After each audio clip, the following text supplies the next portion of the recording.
Welcome to the Unabridged Podcast. I'm Ashley. And this is Jen. Join us for bookish episodes and check out our website, unabridgedpod.com, where you can find lots of new bookish content to grow your TBR. Sign up for our newsletter to find out more about online book discussions and upcoming events. Find us on Patreon for extra unabridged content. Join us on Instagram and Facebook at unabridgedpod and message us there or see our website to get plugged into the unabridged community. You want opinions about books? We've got them. Hi, everyone, and welcome to episode 238. This is our September book club episode focused on Madeline Miller's The Song of Achilles. Before we get started, I just wanted to mention that we are reviving our Patreon community. And so we are putting new content there every month. If you miss our more frequent episodes, we are right now, our goal is to have an extra episode each month on Patreon. So you can find out more at patreon.com/unabridgedpod. And it's a great way for you to support the podcast and to help us meet our costs and to get a little extra bookish conversation over there. All right. Well, we are going to get started with our bookish check-in. Ashley, what are you reading? So one of the books I'm reading is Gail Honeyman's Eleanor Oliphant is Completely Fine. And I've seen this one. This is definitely a backlist read that I've seen a lot, but didn't really know anything about. So I had that on my Kindle and had been interested in it, but mostly just because I saw that people really liked it. I didn't really know anything about it. We get to know Eleanor, and she is unusual in the sense that we can tell right away that she's pretty isolated. And so as the reader, you're getting to know her and you're seeing that she goes to work all the time. She's very reliable, but she also lives a pretty lonely life. And, well, at first we see that she is alone a lot. And then over time we come to see that she's also lonely, that it's not just that she's alone, but she also has this feeling of isolation and doesn't really know how to make those connections. I think part of what makes her so interesting is that she has this crazy backstory. You can tell that she's had some really profound trauma that has happened to her, but for a long time, we do not know what that trauma is. And so we're seeing these awkward interactions with other people. We're seeing that she has these really strict routines and that those routines help keep her afloat. But we also see that she's got a lot. It's like an iceberg, and she's at the, we see the tip, but we're aware as readers that there's a whole lot under there, but we don't know what that is really. Early on, this surprising event happens that completely changes your life. And it's just that as she is going down the street, an elderly man has a fall and needs medical care, and EMTs have to be called. And so her and a coworker are both there when this event happens. And so that leads to this really profound change in her life. So Sammy's the guy who needs to be taken to the hospital. And she and Raymond, who is somebody she works with at her office, but she really doesn't know very well, they both help to get Sammy to the hospital. Well, after that, Sammy winds up staying in the hospital. And so Raymond asks Eleanor if she wants to go visit him in the hospital. And that opens up this doorway into connecting to other people in a way that makes it clear for sure to the reader, but I think also to Eleanor to a certain extent, just how isolated she was before. Because we start to realize how unbelievably infrequently she's ever interacting with any other people. So she goes to work, but she's very much in her own bubble. And then there's no contact. No one's calling her. No one's coming by to visit. She's just, like I said before, at first you think that she just is living alone, but then it becomes more apparent that she's just really lonely and really isolated. And even though she's living in this big city, she still is just really by herself. And so Raymond invites her to come visit Sammy. As she does that, she starts to realize that she has something to offer other people, and so that they want to be around her. And so then it results in her and Raymond also going to visit his mom, and his mom is so happy to see her and loves the company. And so, she starts to realize like she has something to offer. But we do see early on, like I said, she has this really traumatic past that we don't know a lot about, but we do see that the one ongoing connection she has every week is that she talks to her mother on the phone. And every time her mother's really berating her. And so that's the other thing we do know is that the one constant contact she has, we start to see pretty quickly, is really negative. And so that's why she's so surprised when she's with Sammy and with Raymond's mom, and even with Raymond, that like they want to spend time with her. But she's missing, in part because she's been isolated a lot, she's missing a lot of the social cues that people just intuitively pick up on with practice. And so because she doesn't have those, that's part of the thing, is that she says whatever she thinks, and she doesn't hold back on judgment or reproach or any of the other things that a lot of times in society we somewhat intuitively, but also by learning, know not to do. And so we see that also, that she's struggling with the awkwardness that comes with not following those social cues. And so that's part of her struggle, but also why it's so powerful that this one single event could kind of open this doorway for her. But meanwhile, she gets really interested in this musician that she sees perform, and she starts to decide that she's going to make a huge change, and she's just going to go change her whole life so that she can be with this musician. So I am just so interested in the story, and I'm pretty close to the end now, but it was not at all what I expected, and I think that I was so surprised by Eleanor, but you just love her. I mean, as a reader, I think you just love her, and you celebrate with her, but you also understand how hard work it is to make change, and to move forward, and to get to know other people. And so I'm interested to see what happens, with Raymond. I'm interested to see where all those pieces fit in, but I am so intrigued by her character, and just like I said, it wasn't at all what I expected. I don't know what I expected. This book is not at all what I expected, but I have been loving it. So again, that's Gail Honeyman's Eleanor Oliphant is Completely Fine. I absolutely loved that book, and I read it around the same time that I read Frederick Bachman's Britt Marie Was Here, which is a spinoff of My Grandmother Asked Me to Tell You She's Sorry. And Eleanor and Britt Marie are kindred spirits, I will just say. So yeah, if you're in the mood for another book like that, I don't know if you've read that one or not, Ashley, but I have not read that one, so I might check it out. Yeah, they're not the same, but again, kindred spirits for sure. That's awesome. Yeah, I'll have to check that out. What about you, Jen? What are you reading? I am reading Amiko Jean's Tokyo Dreaming, and I'm listening to this one on audio. It's narrated by Ali An, and it is the sequel to Tokyo Ever After, which was a buddy read pick for us a while back. I can't remember how long ago. As always with sequels, it's tough to talk about this one without spoilers for the first book, so I will restrain myself here. But in the first book, in Tokyo Ever After, Izumi discovers that she never met her father, and she discovers that he is the crown prince of Japan, as you do. And so she is a high school senior. She is sort of trying to figure out who she is. And once she finds out that nugget of information, she decides to travel to Japan to meet her father, hoping that it will help her figure out who she is. A lot of things ensue, of course, in book one. And book two is a continuation of that. And it's really focused on the developing relationships and on seeing Izumi's mom and dad continue their relationship. They had not seen each other since Izumi was born. And so, 17 years later, they meet up again. And so Tokyo Dreaming is just really about what it's like now that she knows who she is, kind of. How does she live that identity, and what does she want it to look like? And then what do her parents want their relationship? Do they want a relationship other than just being Izumi's parents? So I think that is all I can say without spoilers, but I will just say I love this series so much. It is light without being superficial or flippant. Izumi, I think, is dealing with a lot of identity questions that anyone of that age is dealing with.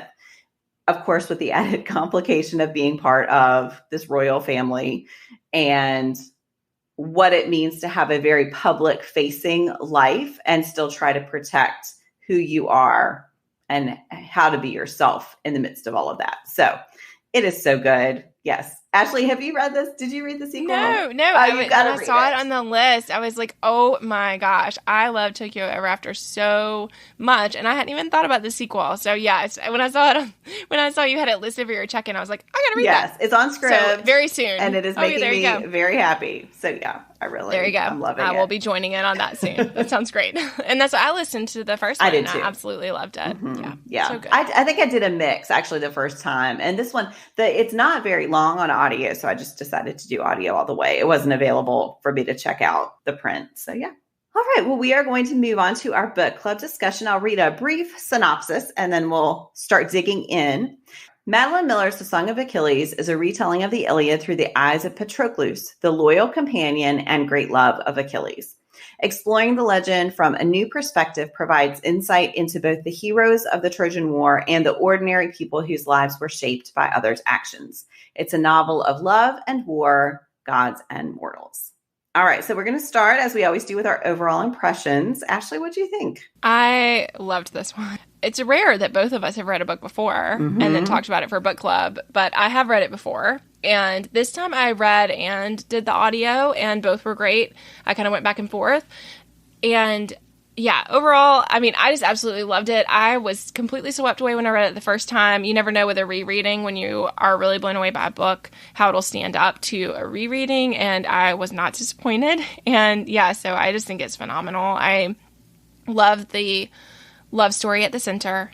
And I love, like Jen said in the summary, about how it's both about the heroes, but also about the ordinary people, and also about how the heroes are ordinary people who make ordinary mistakes. And so I think we really see all of that in this one, and that I really loved all that. So what about you, Jen? What were your overall impressions? Yeah, same. So when I read this the first time, it was my first Madeline Miller book, and I didn't know what to expect. And I just fell in love. And again, like you were saying, you just never know the second time through, because there's not that sense of surprise. Of course, you know what happens in the Iliad, but you don't know with this new perspective what it's going to be like. And everything resonated all over again. I love the love story. There's that sense of dread because we all know what's going to happen. And yet it doesn't take away from the beauty of that love story at all. And I just think the way Miller unfolds Patroclus' story, his relationship with Achilles, and then what happens after his death is just so gorgeous. Her writing is phenomenal. Every sentence, I highlighted so many quotations from this book. Yeah, I just absolutely loved it. All right. So now more specifically, and I think both of us could have an infinite list for what worked for us, but we'll each pick one thing to highlight what worked for us. There were things I saw differently the second time, and so we could kind of explore that a little bit. But something that I found deeply impactful and that I thought resonated when I first read it, but then I saw again this time, is how I love how pure Achilles and Patroclus' love is. And I think we see this just beautiful relationship. And yet, as the reader, we see how even that is not enough to prevent the pride, to prevent the choices, to prevent the things that inevitably lead to tragedy. Mm-hmm. And I think that is what was so striking to me when I first read it, and it's still one of the things I find most impactful about the book, is just the way that literally epic story is told in a very human way, and really looking at the people and the inside parts of what brings about these epic stories.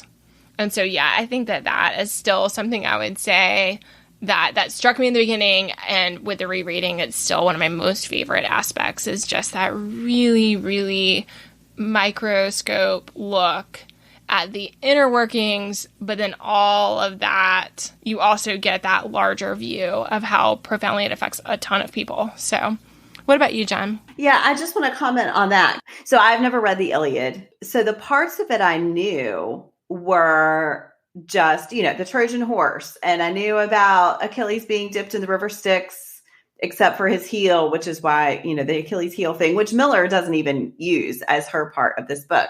And I'd never heard of Patroclus. And so I think to take this, I mean, clearly he's in the Iliad, but to take someone of whom I had never heard and make him so, it's the whole, who is the real hero here, right? And so the things that he does and the sacrifices he makes, and just the way that he helps shape who Achilles is. And yet, as you're saying, there's still that tragic flaw that Achilles has, and it's not his Achilles heel, it's his pride, that you can't change who people are. I think I agree that really Miller does such a brilliant job of focusing on that. Yeah, I felt like what you were saying about who's the real hero. I mean, I think the part with Briseis is so interesting in bringing in that part, in that aspect of how, I mean, after Patroclus dies and she says he's worth 10 of you and you would not protect him, you made this happen. And I think that moment where she could see him in a way that Achilles, for all his love of Patroclus, he could not see that. Yeah. And he didn't see it. And I think Patroclus in his relationship was so happy with their dynamics that he did not mind that. But I think we see as the reader how central he is and how different his choices would have been. And yet I also feel like part of what I loved is Miller's unpacking of what gets to the moments that Achilles makes these horrific decisions that we're so angry about, and how in some ways it is him as the central heroic figure that inevitably lead to him becoming so flawed. I mean, I think that we know, and I think that's part of how Patroclus can tolerate those things in Achilles. And even in those moments, I mean, like you said, I highlighted a million passages. I could read half the book on the recording, but I think in those passages where he's like, I knew what I was signing up for when I said I would go with him to the end. Like, I knew what that was going to look like, but he comes home with blood on his armor, and I want to shame him for killing people, but I knew what I agreed to. And so I feel like there's that for both of them, that like they're aware of what they signed up for, even if they felt like there were steps they could have taken that would have prevented that from being the choices that they ultimately have to make. But then they both recognize that like they made them. And because they made them, then they're in these circumstances. And yet Achilles goes so far. He goes so far into his pride that it's painful for the reader. Because I think in a lot of ways we love him just like Patroclus loves him. But then you get to this moment where it's hard to love him and it's hard to accept the things that he's doing. And that's why that I loved everything about the Briseis character. And I felt like her entrance into the story creates this additional dynamic that I think helps us see Patroclus in a different light than we're able to see him prior. But that scene after he dies, when they are so angry with each other, I just thought it was really powerful. You know, where Achilles wanted him all to himself. Even in death, he wanted him all to himself. And it was like her trying to reckon with him and say, how dare you? Yeah. How dare you think that you're the only one who suffers? And so, I thought all that was just richly told. Yeah. My brain is going in a million directions, but I feel like I sort of answered what worked for me, but I'm still going to do one more. It was sort of commentary on yours, sort of my thing. Anyway. All right. Well, I'm just going to perhaps ramble here for a minute. But so Thetis is this horrible presence through the whole book who hates Patroclus and who makes his life a misery and is constantly criticizing him just because of his mortality. And, I get swept up in epics as much as anyone. And so I love those moments when we see how golden and shining Achilles is, and you see how Patroclus is drawn to him. And you see why there's such a contrast for Thetis between her son, this golden, shining, human being, and Patroclus. And yet, after his death, when he's this spirit and he's sharing how he saw Achilles through his whole life with her, it's so beautiful because you see how she finally recognizes that there's something about mortality that she can't access, that she has not been able to recognize. And it's not like she's like, oh, I would hug you if you were here, because she's not that kind of being. But she comes to appreciate that the type of love Patroclus had for Achilles is not something she can match, she can mimic, she can imitate. And so I really loved that so much. And just the way the Thetis character, and you see that there's, we all know that the gods are horrible and that they are petty and they do these things. But you see, she really did love Achilles and she wanted everything for him, and how that closed her off from compassion for anyone else. Well, and she wanted everything for him, but she also felt that she knew what everything should look like. Mm-hmm. And that I thought was really powerful also, just like that commentary on Patroclus did not fit the mold she wanted Achilles to have. So even though she wanted everything for him, she would not yield in that and recognize until, like you said, until that very last scene, and so we just see how rigid. And we see that a lot. While Miller does not take on their relationship in any kind of super direct way, there is a lot of commentary about the attitudes that people had toward the two of them as a couple and all the limitations of thought there. And, there some of that is explored pretty directly in the sense of Patroclus says, in the society at the time, which I felt like she kind of included in case people were not aware, but, that it was common for Greek boys to be together sexually, but that was totally frowned upon beyond that point of their maturation. And so this idea that they would have this long-lasting love was not something that people respected or honored or would even want to acknowledge, really. And I felt like that was true for Thetis as well, that like that was part of, she wanted him to sire a lot of children and to have, we see that when she tries to just marry him off. So while she wants to protect him, like she does not want him to die, she does have these plans for him that he does not want to yield to, which I thought were really interesting too. Yeah. I want to say one more thing. I also think, you always hear that the Trojan War started because of Helen and her beauty and blah, blah, blah. And you see the way that all comes about, but it's also just because they want to go to war. Like it's that is just an excuse for this horrible, I forget how many years it covers, but more than a decade, right? Yeah. Decades long battle that is about nothing. It is about nothing except the inclination that this is something that you do. And this is the way heroes are made, and everybody wants to be a hero. And this is how you serve. Yes. And you have to serve. If you're honorable, you have to serve. And you see just the drudgery and the filth and everything ugly that comes along with it. And the way that it brings out the worst parts of people. And it's not that there aren't heroes there who do amazing things, but it also just is about this petty squabble over the things that you won or the people that you've seized. And I think Miller does such a good job at zeroing in on the pettiness of it all. Yes. And the way it's all just built on this flimsy excuse for what it's about. That you made a vow that you are going to protect this marriage. Like what? Of course, that's not what it's about. Anyway, I just think right, absolutely, she highlights that so well. Yeah, all the posturing, all of the ways that, Agamemnon's character is just atrocious. So like I said, we get to a point where we're pretty, I think as a reader, pretty frustrated with Achilles, but it's nothing in comparison to that because it's just brutal for the sake of being brutal. Right. Mean for the sake of being mean. Could not be less concerned about the value of anyone's life but his own. And so I just felt like we saw a lot of that. And Odysseus. Odysseus is such a terrible character in this, and he is so cunning, yes, and manipulative, and in it for himself.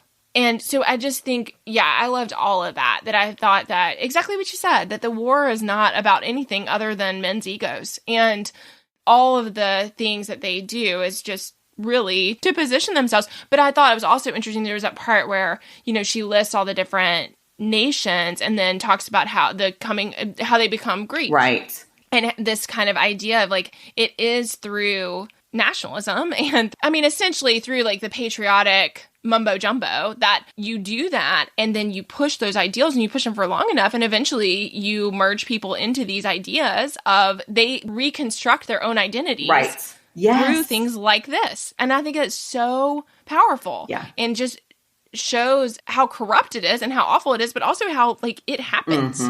I just think Miller is brilliant and smart. I mean, both writing wise, but also just her ideas. I got to see her at the National Book Festival and just hearing her talk about it and the way she keyed in on so many things about the way mythology and stories like this still reveal things about human nature. And so I think that's just one example of where we see that. Yeah, it's a stunning book.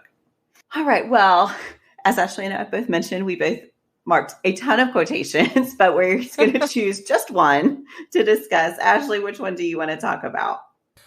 Oh, gosh.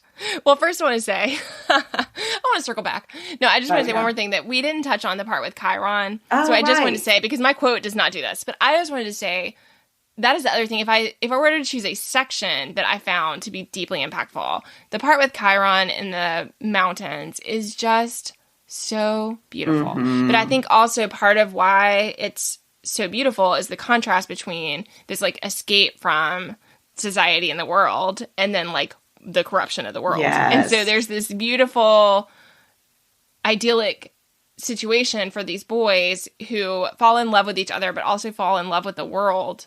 But then they get then the war comes to them and they're faced with that reality. And so yeah, I love that too. That was a whole nother part that I think is just so richly done. And then how from that Patroclus learns medicine and he learns surgery, that, the whole concept that he'd never even heard of before, and then how useful that becomes later on. And it goes back to what you said in the beginning, Jen, about like, who's the hero and what does it mean to be heroic? And man, so good. Yes. Okay. So sorry, that was... No, I'm so glad you brought it up because it's this shining moment in the book of, just like this reprieve and... Yeah, I mean, otherwise what I think is I don't think it's a super heavy feeling book, but like you said, there is a sense of dread because we know all along the inevitable conclusion. And yet there is that part that I think is just so lovely. So I have multiple ones, but I think I'm going to go with this. And it's where Achilles says to Patroclus, "Will you come with me?" he asked. The never-ending ache of love and sorrow. Perhaps in some other life I could have refused, could have torn my hair and screamed, and made him face his choice alone, but not in this one. He would sail to Troy, and I would follow, even into death. Yes, I whispered, yes. Oh my gosh, I could cry right now. That was part of why I didn't pick the one at the end that you said earlier, Jen. I started to pick that where he was just had that like the memories of all the things they experienced together. And I was like, I can't read that on air. I'm not going to get through it. So that's okay. But it's really beautiful. But yeah, I think what we talked about before about the flaws that we cannot escape and also the way that we accept them in each other. And I think that's why that was so powerful to me is just I really loved throughout how Patroclus chooses love and chooses Achilles over and over and over again. And I think that's part of why I think it's such a beautiful love story is because it's not just the love they have for each other, but also the active effort to continue to choose each other at every turn. And I think that's what we really see there is that he knows exactly what is to come and finds a way to choose it and is regretful about it. I mean, I think I love that where he's like, perhaps in some other life I could have refused. Like this idea that like maybe there was another pathway, but in this life, in this moment, in this world, like this is the pathway always. And so I think, I mean, it's beautiful, but tragic. Yeah. I mean, so yeah. Well, and what I love about that is I think this so easily could have been Patroclus just worshiping Achilles and always being the one to follow him. But Achilles had not vowed to protect this marriage, and Patroclus had. And Achilles tells him, if you have to go, I will go with you. So we see that Achilles is also really loves Patroclus and is always choosing him and tries to care for him in every way he can. You know, of course, he's human and he has weaknesses and he makes horrible mistakes. But it really is a mutual relationship. It's not just about Patroclus worshiping Achilles. And I love that as well. Yeah, and I think going back to the part where Briseis is so angry with Achilles for letting Patroclus go, but I think it was Achilles' love for Patroclus that he let him go. Yes. I mean, I think it was like, even in that moment that brings about his death, which we as the reader grieve, we see that it was him giving Patroclus the ability to choose that out of love. Right. If he had loved him less, he would have refused. And so I think like that was really powerful too, that even in that moment, and again, we do question. I mean, I think her questions there about he was worth 10 of you and like, who is the hero? I think all those questions are valid, but Achilles' equal love for Patroclus and seeing him as an equal, I think is unquestionable throughout the book, which is really remarkable. Mm-hmm. What about you, Jen? What's your quote? So I'm not sure if this is going to uncover new ground, but I just love this so much. So it happens really early, and it's after Patroclus has gone to live with Achilles and his family, and he's been cast out from his home, and he's watching Achilles, and he says, "That is what a prince should be." And I actually looked just now at my Kindle because I thought, doesn't he say it more than once? And he doesn't, but it just feels like that echoes through the whole book, that Patroclus feels that Achilles is exactly what he should be and exactly the model for what he should be. And that's the way you should feel about people you love. And yet we all think it about Patroclus. I mean, I'm speaking for all readers here, but I just feel like Patroclus embodies so many things that a prince should be.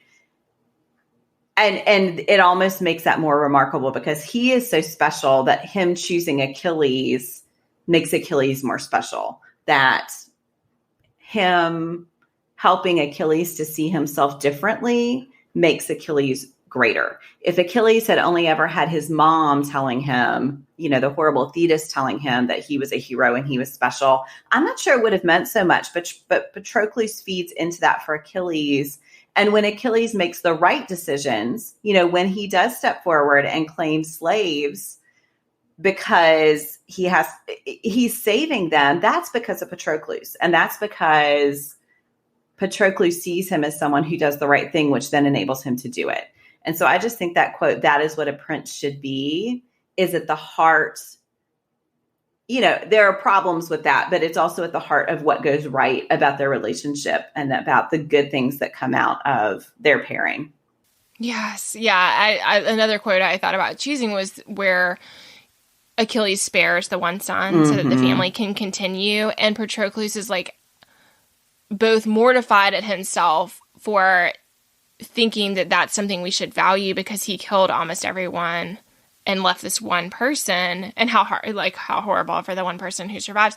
But also he's like, but this is a kindness no one else would give, because then he lives on and he carries their name and he tells their story. And again, we see this world where your name and your story is it's everything. That's everything. And so even though that is such a small kindness, it also is an act of pardon that none of those kings or princes would have chosen. They would have wanted the honor of boasting that they had wiped them off the earth. I mean, I thought that all of that was just like so, exactly what you said, that like it is because of Patroclus that Achilles can be those things. Mm-hmm. Yeah. And that even though he does horrible things, he is so much better. Yes, right. Absolutely. You compare him and Agamemnon, and he's head and shoulders above him in kindness, even though he is so cruel and so destructive and kills so many people. Yes. Well, and again, I think that we see it all in context, but I feel like that's why the love story in this is so striking to me, is like the ability of love to make us better. And I think, that's what I think is so beautiful in this, is just that we see that their relationship makes both of them so much better than they would otherwise be. Yes. And that's what's so remarkable to me. Like, because for Patroclus, it was that he would give up, and that he comes to, Chiron says that thing to him. He's like, you don't give up what you've won so easily now that you did before, because you have learned to fight for what you love. And so I feel like for both of them, we see that like the central love is the thing that brings about this beautiful best self.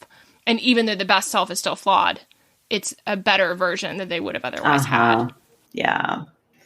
Wow. Okay. Well, I feel like we could talk about this all day, but we are going to move on to our next category, which is pairings. So, Ashley, what book do you think pairs well with The Song of Achilles? Well, rereading this made me be like, I've got to get back on this like reading of retellings, because I did not know it was something I really enjoyed, but I really do love it. I really enjoy it. I love it with the myths. I love it with fairy tales, but I think it's so interesting to see how an author tells a story that people know in a different way. So the one I wanted to share is Jennifer Saint's Ariadne. This one focuses on Ariadne, who is the princess of Crete. She is, I don't know the mythology particularly well for people in my situation. She's most closely aligned to the story of the Minotaur. And so the Minotaur is actually her half-brother on Crete and is brought about because the gods punish their family. And so her mother is mad, and in her madness, she mates with a beast, and that's what brings about the Minotaur. So the Minotaur is bloodthirsty and a problem for the island of Crete. And the way that they deal with it is by having these like horrible yearly sessions that they just let the Minotaur slaughter tons and tons and tons of people who are slaves coming from other places that then they let them be eaten. So it's a terrible system, but it is one, again, it is her half brother. And so she's kind of tied to it, but also can see that it's deeply problematic. And so in the beginning, this is coming to occur, and Theseus comes from Athens, and he's coming on the boat with all the people who are coming to be sacrificed, and yet he's coming with the plan to kill the Minotaur. And so she's kind of swept up in this early on in the book, and so somewhat naively, she aids him thinking that, he's going to marry her and take her away and do all these things. And, that all she has to do is like help him make this happen. And so that comes to pass somewhat naively. And then things do not play out the way that she hopes. But then that results in a whole nother life. I mean, her life takes a very different course from that moment. And I don't want to give anything away. I think it's really brilliantly done. But she winds up with a god and some other things unfold. But I think that so much comes to pass in that story. It's hard to believe the number of things that Jennifer Saint covers as far as just weaving the different myths together and how they fit. But I found it deeply impactful as far as some of the things we talked about in the sense of like the humans at the center of the stories. So there are these epic myths, but who are the humans and what choices do they individually make? What do they think when they make them that leads to this? But also it has a lot to do with love and pride. And so again, I don't want to give anything away, but I feel like some of those central issues are about like, how far will you go for your pride? Mm-hmm.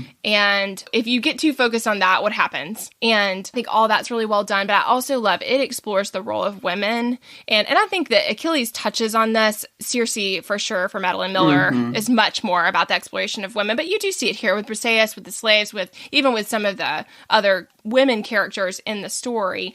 But this one really looks at what does it look like for women? What does it look like to be a mother? What are the stakes for them? And also sort of how the women's lives are shaped by the men who make the choices and drive the governments. And so I feel like you come to see that a lot here too. So again, that is Jennifer Saint's Ariadne, and I loved it. And I just thought that it touches on some similar themes and is also a retelling. What about you, Jen? What's your pick? So I feel like I could solve this very easily. I have chosen Pat Barker's The Silence of the Girls, which is also a retelling of the Trojan War from Briseis' perspective. And I read this very shortly after I read Song of Achilles. And, I said earlier, I had not heard of Patroclus before. I certainly had not heard of Briseis before. And so it's just another example of when you look at something from someone else's point of view, everything, all of the facets of that are revealed. And so while in Song of Achilles, we see Achilles' choice to take Briseis as sort of, this treasure that he's won, in Silence of the Girls, that is portrayed very differently because she is the one who's being taken. And sure, maybe he's not as abusive as Agamemnon, but it's still not great to be an enslaved person. And, Patroclus is still, I would say, kind, but he's more complicated as well because you're seeing him and his actions through Briseis' eyes. So it is definitely a feminist retelling of this whole story. And I think reading it alongside Song of Achilles, it just complicates things even more. And we just see even more the impact of the decisions of men on so many people and the impact of war And you see Briseis' whole backstory as just this additional story that is very important to tell. So I loved it, and I loved reading them close together. It just really made it resonate all the more. So that is Pat Barker's The Silence of the Girls. And that is the first in a series. I don't know how many books there will be. I've only read this one, but I definitely will be continuing on with the story. So, yeah, I haven't read that one, but like I said, now's a good time to circle back. So maybe I will check that out. And that's what, when I read Ariadne, I was like, oh, there's a slew of these that I want to read, particularly the feminist angles of it, because I think that's something that we haven't seen as much of until some of these more recent books have explored that. But it's something that we in modern times are, of course, are aware of how impactful that was, and for women, but just like thinking about what those perspectives looked like is important and also fascinating. So. Yeah, I definitely want to read Ariadne. Yeah. All right. Well, how many bookish hearts would you give this one? All the bookish hearts. Yeah, same. We usually have a 5-point scale, so I guess I'll say 5. Yeah. But like I said, I wasn't sure. I mean, it is one of the most impactful books I have read in recent years, and so I wasn't sure rereading. I sobbed my way through the first time. I did not sob my way through in the way that I did the first time, but I still found it deeply resonant on a lot of levels. So, yep, I absolutely love it. Same. I think I loved it even more the second time through. I cannot compare sobbing levels. I'm not sure. A lot for both. Yes. Maybe we should be giving teardrops instead of bookish hearts. Well, and longtime listeners know that I am not big on crying in general or with books, but this one is worth the tears. So there you go. All right. Well, we would love to know what you think of Song of Achilles. And if you decide to pick up one of our pairings, you can let us know what you think of those. To close out our episode, we're ending with our Give Me One. And our topic today is series worth rewatching. What do you think, Ashley? So one that I have not rewatched yet, but I'm definitely thinking is both worth it and I'm hoping to take on soon is Schitt's Creek. Mm-hmm. I just loved that. And I held out on the last few for a long time because I was sad that it was going to be over. And so I spaced those out, but it did finally reach the end and I would like to rewatch. Yeah, that one is on my list to rewatch. What about you, Jen? I will say I've rewatched Ted Lasso, Fleabag. I can endorse rewatching those. They are great the second time around, but one I really want to rewatch. So as we're recording, there is one more episode to go of Better Call Saul, which has been brilliant. But if you are a TV fan, you know that that is a spinoff of Breaking Bad. And watching Better Call Saul has made me want to rewatch Breaking Bad, which, yeah, I love the first time through. It is a heavy watch at times, but it is also brilliant. And yeah, so I'm ready, I think, to embark on that rewatch. All right. Well, thank you all for listening. And don't forget to check out our newly revived Patreon, patreon.com/unabridgedpod. Thanks again. Do you have comments or opinions about what you heard today? We'd love to hear them. You can find us on Instagram, Facebook, and Twitter at unabridgedpod or on the web at unabridgedpod.com for ways to support us. To get more involved, you can sign up for our newsletter, join a buddy read, or become an ambassador. Thanks for listening to Unabridged.